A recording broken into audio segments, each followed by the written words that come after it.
Bom dia, boa tarde, boa noite. Sou Gustavo, aluno do primeiro semestre de graduação de Ciências da Computação no ICMC, e quero hoje mostrar para vocês todo o básico de dicionários em Python, uma das ferramentas mais interessantes dessa linguagem de programação. Esse vídeo vai ser dividido em 4 partes. A primeira parte vai ser toda a introdução a esse tema. Nós primeiro vamos começar a entender o que é um dicionário e suas principais características. Depois, nós vamos ver como podemos criar dicionários. Logo em seguida, nós vamos ver como vamos manipular esses dicionários e os dados dentro deles. E, por fim, veremos o uso de operadores com os dicionários e as principais funções envolvendo eles. Primeiro, eu queria deixar uma ressalva destacando que todos os exemplos utilizados e o próprio conteúdo que vai ser abordado nesse vídeo veio do site da descrição. Então, quem quiser mais detalhes sobre o tema, clica no link que o conteúdo é muito bom e eu aposto que você vai gostar. Então, começando finalmente, eu acho interessante entender por que o nome dicionário. Bem, é bem como o nome sugere. O dicionário em Python se aproxima de dicionários de línguas, só que ao invés de fazer uma associação de palavras e seus significados, ele faz a associação de chaves e seus valores. Então, de forma mais formal, o dicionário vai ser um built-in data type, ou seja, um data type que vem implementado na linguagem Python, que vai permitir armazenar uma coleção de itens no formato de pares, chave e valor. Já analisando as características do dicionário, nós temos 4 principais. Ele é mutável, ou seja, os itens podem ser alterados. Ele é dinâmico, ou seja, o tamanho dos dicionários é manipulável. Ele é eficiente, porque ele é implementado em hash tables, que vai ser um método que não convém muito explicar, mas ele é bem eficiente.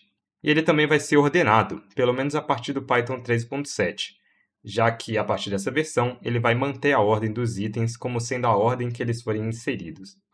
Então, agora que sabemos o que são, podemos ver como criamos esses dicionários. Para criar dicionários, nós vamos ter 2 formas principais. A forma mais clássica e a forma que utiliza uma função, o dict constructor. Então vamos pela forma clássica primeiro, que é pelo dictionary literals. Então basicamente um dicionário pode ser declarado por um identificador, um igual, abre chaves e um bloco de pairs dentro dessas chaves.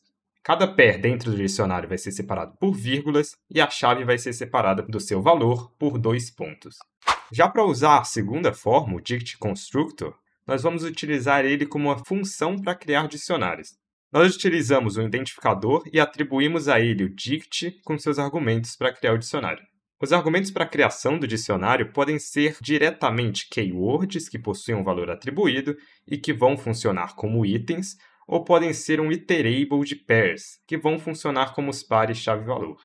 Um extra nessa parte de criação de dicionários é também a possibilidade de juntar 2 iterables de um mesmo tamanho com a função zip, formando um único dicionário, que vai ter as chaves sendo os elementos da primeira iterable e os valores os elementos da segunda. Aí, para finalizar essa etapa de criação, é bom citar também as regras que envolvem esse processo.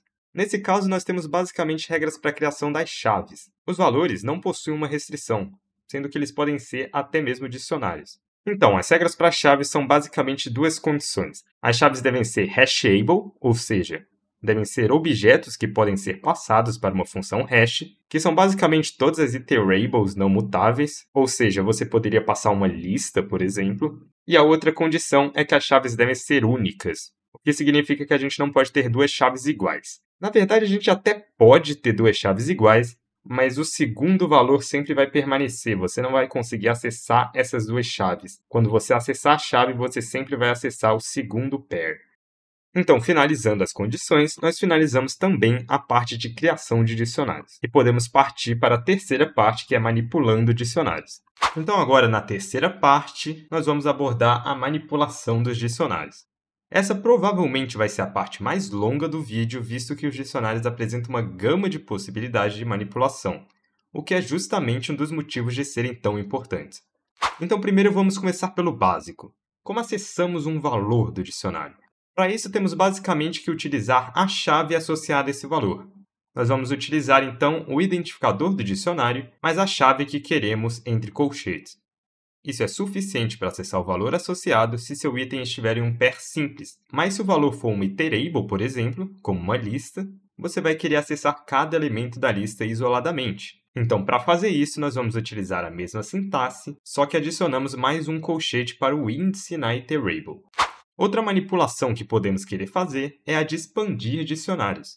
Para isso, a forma padrão vai ser adicionar novos pairs no dicionário, o que pode ser feito simplesmente utilizando o identificador do dicionário e um colchete com a nova chave que vai ser atribuída junto com seu valor associado. Aqui também vale citar que não dá para simplesmente adicionar uma chave ou um valor isoladamente no dicionário. O dicionário aceita apenas pairs, não dá para declarar algo isoladamente nele. Já a forma mais eficiente de expandir um dicionário vai ser utilizando um for loop. Nós vamos utilizar a variável de loop como a chave e vamos criar pairs no dicionário atribuindo valores. Agora vamos abordar os class methods associados aos dicionários, que é onde realmente aparecem os principais diferenciais dessa ferramenta. Eles vão oferecer diversas ações comuns relacionadas aos dicionários de uma forma bem eficiente. Então, primeiro vamos abordar as formas de acessar dados nos dicionários com os class methods. Temos como acessar as chaves de forma individual com .getMethod. Você vai fornecer a key que você quer como primeiro argumento e, de forma opcional, um segundo argumento que será a saída padrão caso a chave que você procurou não exista. Já o retorno dessa função, se existir, vai ser um valor associado àquela chave. Nós temos também como visualizar todos os valores de um dicionário de uma vez com o .values. Ele vai retornar um Dictionary View Object, que é basicamente a representação dos valores no formato de um dicionário. Mas a principal função desse object é dar uma forma de acessar os valores do dicionário como uma iterable. Além desse, nós temos o método para fazer a mesma coisa, só que com as chaves, o .keysMethod, que vai retornar um Dictionary View Object das chaves do dicionário. Aí, por fim, na parte de acessar dados do dicionário, temos a forma de acessar os pares do dicionário, o .items_method, que vai retornar também um Dictionary View Object, só que agora de tuples contendo os pares chave-valor. Agora vamos ver os métodos para modificar o dicionário. Para adicionar chaves, nós podemos utilizar o .setDefault, que permite você setar um valor para uma chave no dicionário e, por consequência, adicionar essas. Se a chave não existir no dicionário, você vai criar uma com aquele valor. Já se ela existir, o valor será atualizado naquela chave e vai ser retornado. Já se você quiser atualizar um dicionário existente, nós podemos utilizar o .updateMethod, que vai fundir um dicionário com outro ou com uma iterable que contém pair chave-valor. Se existirem chaves comuns nos dicionários, os valores das chaves serão atualizados para o valor da segunda iterable. Já se houver alguma chave que não existe na outra, o pair chave-valor vai ser adicionado por completo no novo dicionário. Então agora, para finalizar os métodos, nós vamos ver os métodos para remover dados do dicionário. Primeiro nós temos o .pop, que vai remover o pair chave-valor associado a uma chave e vai retornar o seu valor. Se aqui não existir, ela vai retornar um valor default que pode ser definido. Já se ele não for definido, ele vai dar um key error. A segunda forma, nós temos o del, que vai remover o pair sem retornar nenhum valor. Aí, para utilizar ele, basta utilizar o del, identificador, e aqui entre colchetes. Nesses métodos, nós vamos também ter o .popItem, que vai remover o pair e retornar o mesmo, sendo que essa remoção vai ocorrer na forma LIFO, ou seja, last in, first out, removendo do último até o primeiro elemento. Aí, por fim, nós temos o .clear, que remove todos os itens do dicionário. Assim, finalmente, nós vamos terminar essa parte de manipulação e podemos partir para as funções e operadores. Para essa quarta e última parte, então, nós vamos começar com os operadores, pois eles são mais simples. Nós vamos ter basicamente três tipos de operadores: os de pertencimento, os de comparação e os de união.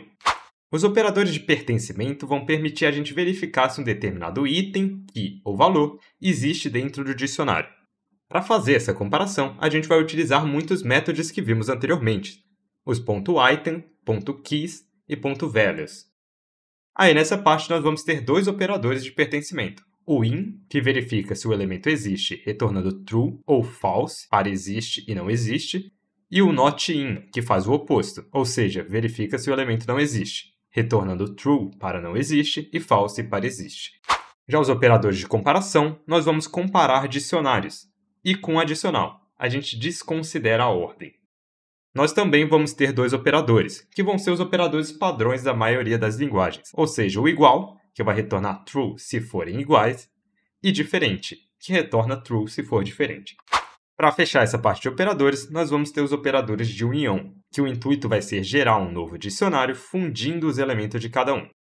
E para não ser diferente, nós também vamos ter dois operadores de união. A união padrão, que vai literalmente criar um novo dicionário fundindo outros dois, e a união aumentada, que vai atualizar o primeiro baseado nos dados do segundo. É importante também citar que nessas operações de união, se tivermos chaves repetidas dos valores do dicionário à direita do operador, vão possuir prioridade na fusão, ou seja, vai ser os valores dela que vão ser os resultantes da fusão. Finalizando os operadores de união, nós finalizamos também os operadores, e agora nós vamos para as principais funções. Nessa parte de funções, o intuito aqui é apresentar de forma mais geral as mais importantes delas. Afinal, funções existem muitas. Então, já começando, nós vamos ter a função ALL, que vai retornar true se todo o conjunto de valores checados atende uma condição. E também a função N, que é parecida, retornando true se algum dos elementos do conjunto checado atende essa condição. Outra função importante é a len, que é muito comum de ser utilizada em outras ferramentas também. Ela vai retornar o tamanho do dicionário, ou seja, a quantidade de pairs chave-valor que o dicionário possui. Nós temos também as funções min e max, que vão retornar o valor mínimo e máximo existente no dicionário, respectivamente. Outra função que pode ser também interessante é a sorted, que retorna uma lista de valores ordenados pela métrica que o usuário quiser.